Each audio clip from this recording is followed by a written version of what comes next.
in a canyon, your arm crushed beneath an 800-pound boulder, the desert stretching endlessly around you.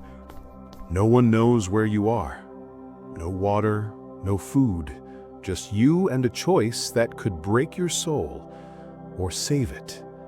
This is the true story of Aron Ralston, a man who faced death in 2003 and carved his own path to survival. Welcome to suspense, mystery, crime, horror, inspiration, survival. Phantom Archived. Subscribe. Welcome to Phantom Archived, where we unearth the stories that time tried to bury, stories that echo with courage, despair, and the raw will to live. Subscribe, hit the bell, and step into a tale that will grip your heart and challenge your limits. Aron Ralston was born to chase the wild. Born in 1975 in Ohio, he grew up with a restless spirit, drawn to the outdoors from a young age. As a boy, he climbed trees, hiked trails, and dreamed of mountains. By his mid-20s, he'd traded a stable job as a mechanical engineer for a life of adventure, moving to Colorado to pursue his passion for climbing. His goal was audacious: to summit all 59 of Colorado's 14,000-foot peaks solo. For Aron, the mountains were more than a challenge. They were a sanctuary, a place where he felt alive, where the world made sense. Aron wasn't reckless, but he was bold. He thrived on pushing limits, testing himself against nature's raw power. He'd climbed in blizzards, rappelled sheer cliffs, and navigated slot canyons with a confidence born of experience. In April 2003, at 27 years old, he set his sights on Blue John Canyon, a remote slot canyon in Utah's Canyonlands National Park. It was a weekend trip, a routine adventure for a man who lived for the thrill of the wild. Blue John Canyon is a place of stark, haunting beauty. Its slots, some barely shoulder width, are carved by ancient floods, their walls rising like sentinels, blocking out all but a sliver of sky. It's a labyrinth where sunlight dances in fleeting patches, where silence is a presence as real as the stone. For Aron, it was a familiar playground. He'd canyoneered here before, squeezing through tight passages, rappelling down drops, his body moving with the rhythm of the desert. That Saturday, April 26, 2003, Aron packed light, as he often did. A backpack, a liter of water, 2 burritos, a cheap multi-tool, a climbing rope, and a small digital camcorder to capture the journey. His plan was simple: hike, explore, rappel, and return home by Sunday. But Aron made a mistake that would change everything. He didn't tell anyone where he was going. Not his parents in Denver, not his friends in Aspen, not a single soul. He was a ghost in the wilderness, answerable only to himself and the canyon. Aron moved through Blue John with ease, his body attuned to the terrain. He rappelled a 20-foot drop, squeezed through a slot so tight his shoulders brushed both walls, and felt the desert sun warm his skin. The canyon was alive, its colors, reds, oranges, golds, painting a world that felt both ancient and eternal. But at around 2:45 p.m., as he descended a narrow passage, the canyon turned on Aron. A boulder, 800 pounds of sandstone, no larger than a refrigerator, but heavy as fate, slipped from the wall above. Aron had no time to react. It crashed down, pinning his right arm against the canyon wall, crushing bone and flesh in an unyielding grip. He pulled with all his strength, pushed against the rock, screamed into the void. The boulder didn't move. It was a judge, cold and immovable, passing sentence. Aron stood frozen, heart pounding, mind racing. His right arm was trapped, the pain immediate and searing. He was alone, miles from the nearest trailhead, with no cell phone signal in this remote corner of Utah. The nearest road was a distant dream, the nearest town a mirage. The reality sunk in like a blade. No one was coming. This was the start of a 5-day ordeal that would push him to the edge of human endurance, a story of survival that would echo across the world. Day 1 was a battle against panic. Aron's arm throbbed, the boulder's weight crushing his wrist and forearm. He tested it, pushing with his shoulder, pulling with his free hand, but it was like fighting a mountain. The rock was part of the canyon now, as ancient and unyielding as the walls around him. He grabbed his multi-tool, a folding gadget bought for a few bucks, not meant for heavy work, and began chipping at the sandstone. Sparks flew, each strike a desperate plea, but the blade left only scratches, mocking his efforts. As the sun sank, the desert turned cruel. Temperatures plummeted to the low 40s, biting through Aron's t-shirt and shorts. He shivered, his body unprepared for the cold. Using his climbing rope, he rigged a makeshift harness, looping it around his torso to lean without yanking his trapped arm. The pain was a constant scream, dull at first, then sharp as blood flow slowed. Sleep was impossible. The canyon's silence, a weight heavier than the boulder. He stared at the stars through the narrow slot above, each one a reminder of how far he was from help. Day 2 brought a new enemy, thirst. Aron's liter of water, meant for a day hike, was already half gone. He rationed it, taking tiny sips, his tongue dry, his throat tightening. He calculated 3 days, maybe 4, before dehydration would claim him. His 2 burritos sat untouched in his pack. He knew hunger was a slower killer. He shouted for help, his voice hoarse, echoing off the walls. But Blue John was too remote. Hikers rarely ventured this deep, and the nearest road was miles away. The canyon swallowed his cries, its silence a judge as cold as the stone. To fight the isolation, Aron turned to his camcorder, its tiny lens a lifeline to the world. My name is Aron Ralston.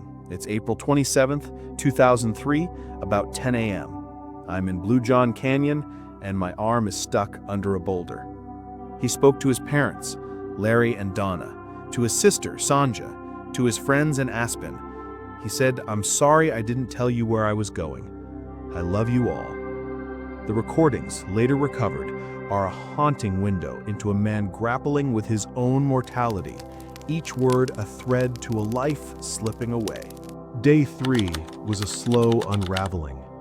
His water was nearly gone, each sip a precious lifeline. Hunger gnawed, but he saved his burritos, knowing energy was his only currency. The pain in his arm was unbearable, the tissue dying as circulation stopped.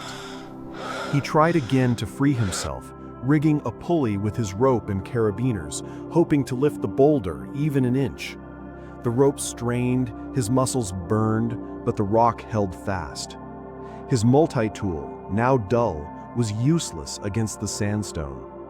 He carved his name into the canyon wall, Aron, each letter a defiance, a refusal to vanish without a trace. Aron's mind began to fray. Hallucinations crept in. Flashes of his childhood in Ohio, climbing trees with his sister, his mother's voice calling him to dinner. He saw his first summit, a 14,000-foot peak in Colorado, the wind whipping his face as he stood triumphant. He saw friends around a campfire, their laughter echoing in his mind. These memories were anchors, fragile threads tying him to life.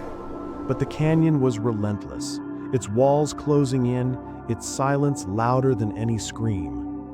A raven circled above, its shadow crossing the sliver of sky visible through the slot. Please, you Aron have to spoke help to me. it, half I'm laughing, lost. half desperate, as if it could carry his pleas to the world. "Go get help," he whispered, knowing it was futile. The raven flew on, leaving him alone again. He began to think the unthinkable, cutting his arm to escape. He probed the skin with his multi-tool, testing the pain, but the dull blade couldn't pierce bone. The idea was too horrific, a line he wasn't ready to cross, not yet. Day 4 was a descent into hell. His water was gone, his lips cracked and bleeding. Thirst clawed at his throat, a relentless torment. In a moment of raw survival, Aron drank his own urine, gagging as he forced it down. It was a choice born of desperation, a line he never thought he'd cross. His body was weakening, his 150-pound frame wasting away, his strength fading with each hour. He recorded another video, his voice a rasp. "I don't think I'm getting out of this. I'm sorry, Mom, Dad, I tried." The camcorder became his confessor, the canyon, his judge. On the fifth morning, April 30th, 2003, Aron was a shadow of himself. He'd lost nearly 40 pounds, his body ravaged by dehydration, starvation, and hypothermia. His right arm, pinned for 127 hours, was dead, the tissue blackening as blood flow ceased. Death was close, its shadow heavier than the boulder. But then a vision. A boy, perhaps his future son, running toward him in a sunlit field, lit a fire in his soul.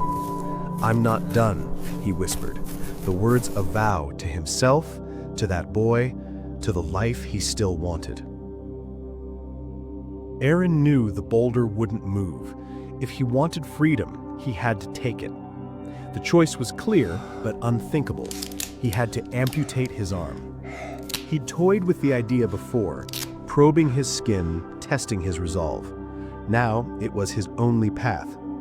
He took a deep breath, steadying himself against the canyon wall, and made his plan. The multi-tool's blade was too dull to cut bone, so he'd have to break it first. Using the boulder's weight, Aron leaned into his arm, applying slow, excruciating pressure. The radius bone snapped first, a sickening crack that echoed like a gunshot. Pain seared through him, white hot, but he didn't stop. He shifted, and the ulna broke next, another jolt of agony. Tears streamed down his face, but his eyes burned with purpose. He picked up the multi-tool and began cutting. The blade tore through skin, muscle, tendons. Nerves screamed as he severed them, each one a lightning bolt of pain.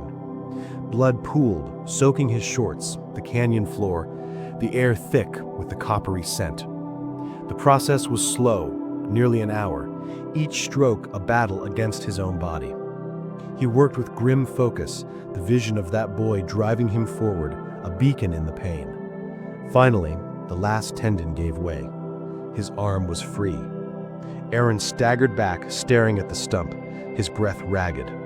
He was alive, but the fight was far from over. Aron acted fast. He tied a tourniquet with his climbing rope and a carabiner, wrapping his stump in his t-shirt to slow the bleeding. He drank the last drops from his urine-soaked bottle, ate half a burrito for a burst of energy, and began moving. He rappelled the 65-foot cliff with one arm, his body screaming in protest, his mind locked on survival. Then he walked, stumbling through the canyon, the sun scorching his skin, each step a defiance of death. 6 miles later, his body failing, Aron saw a miracle. A family of hikers, Eric, Monique, and their son Andy, staring in shock at the bloodied, one-armed man before them. "Help me," Aron rasped, collapsing to his knees. They gave him water, food, and hope, one running to find a ranger. Aron's strength was spent, but he'd done the impossible. He'd freed himself from the canyon's grip. The hiker's quick thinking saved Aron's life. A rescue helicopter airlifted him to a hospital in Moab, Utah, where doctors battled to stabilize him. He'd lost a third of his blood, his body on the brink of collapse. His heart faltered, his organs strained, but Aron survived. Against all odds, he walked out of Blue John Canyon, a testament to the human spirit's unbreakable will. Aron's story didn't end in the canyon. He wrote a best-selling book, Between a Rock and a Hard Place, sharing the raw truth of his ordeal. His story inspired the Oscar-nominated film 127 Hours, bringing his courage to the world. He returned to climbing, scaling Colorado's peaks with a prosthetic arm, each summit a victory over the past. He became a motivational speaker, his words a beacon for those facing their own canyons, literal or not. But the canyon left scars. Aron spoke openly about the guilt for not telling anyone his plans, the nightmares that woke him in the dark, the gratitude for every sunrise. His camcorder tapes, recovered from Blue John, remain a haunting record, messages of love, fear, and hope etched into history. He kept climbing, kept living, but he carried the canyon with him, a reminder of how close he came to the edge. Aron's story is more than survival. It's a mirror held up to our own fears, our own choices. What would you do when trapped between a rock and a hard place, when the only way out is through? Blue John Canyon stands as it always has, a monument to one man's courage, a question for us all. It asks us to look within, to find the spark that refuses to die, even when the world seems to have turned against us. That's the story of Aron Ralston, a man who faced the abyss and chose life. Here at Phantom Archive, we uncover the true stories that shape us, tales of courage, despair, and triumph that echo through time. Could you make Aron's choice? Drop your thoughts in the comments. Let's talk about what it means to survive. Subscribe and hit the bell for more stories that haunt and inspire. Share this with someone who needs to hear it. Until next time, this is Phantom Archived, keeping the past alive.